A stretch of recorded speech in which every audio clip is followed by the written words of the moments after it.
जय श्री राधे, जय श्री कृष्ण। मैं जो ये बात आप लोगों के बीच में शेयर कर रहा हूँ, इसको बड़े ध्यान से सुनिएगा और इसको अपने जीवन में उतारिएगा भी। किसी ने बड़ा सुंदर लिखा है कि दाने दाने पर लिखा हुआ है खाने वाले का नाम। मैं एक ऐसी घटना की चर्चा करना चाहता हूँ और हमने किसी संत महापुरुष के मुख से सुनी थी कि आगरा में बहुत बड़े संत हुए थे और बड़े ही विद्वान थे और लोगों के बीच में बहुत ही मान्यता थी उनकी, बड़ा ही आदर भाव था।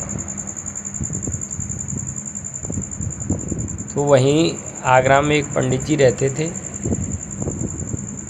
तो उन्होंने जब संत जी की ख्याति सुनी, उनके चमत्कारों के बारे में सुना, तो वो पंडित जी उनकी परीक्षा लेने के लिए उनके पास पहुँचे और साथ में कुछ चावल लेकर के गए। जब संत जी के पास में पहुँचे, प्रणाम किया उनको, कहने लगे कि प्रभु, मैंने आपकी बहुत महिमा सुनी है। मैं आपसे बस ये जानना चाहता हूँ, इतना पूछ रहा हूँ कि जो मेरे हाथ में चावल लगे हुए हैं, आप बताइए किसके भाग्य के हैं और ये किसको प्राप्त होंगे। संत जी ने बड़ा सुंदर जवाब दिया। बोले, यहाँ से कुछ दूर पर इंग्लास पड़ता है और वहाँ पर एक बट वृक्ष का पेड़ है और उस पर एक कोयल बैठी है और ये चावल उसके हिस्से के हैं। जैसे ही पंडित जी ने इतना सुना, पंडित जी मुस्कुराए और पंडित जी ने वो चावल मुंह में ग्रहण कर लिए। पंडित जी ने कहा, प्रभु, आप तो कह रहे थे ये कोयल के भाग्य के हैं, ये चावल तो मेरे पेट में गए। संत जी ने कहा, देखो भैया, हमें जितना पता था उतना बता दिया, बाकी की उस राम जी की मर्जी है। जैसे ही पंडित जी लौट करके चले, थोड़ी देर बाद क्या हुआ कि पंडित जी के पेट में दर्द प्रारंभ हुआ और इतना तेज़ दर्द हुआ कि आगरा में कई वैद्यों के पास में गए, पंडित जी पर पेट का दर्द बंद नहीं हुआ।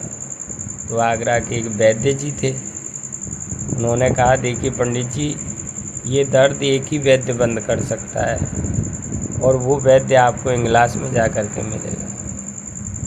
तो पंडित जी ने तुरंत गाड़ी बुक की और इंग्लास के लिए चल दिए। और देखिए उस परमपिता परमात्मा की इच्छा।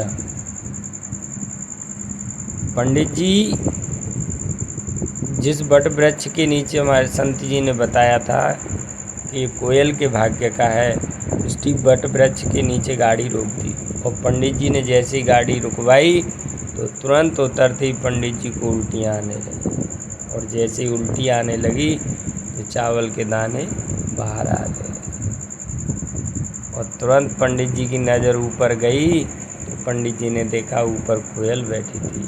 पंडित जी समझ गए कि संत ने बिल्कुल सही कहा है कि जिसके जितना जिस भाग्य में लिखा है उसे उतना ही प्राप्त होगा।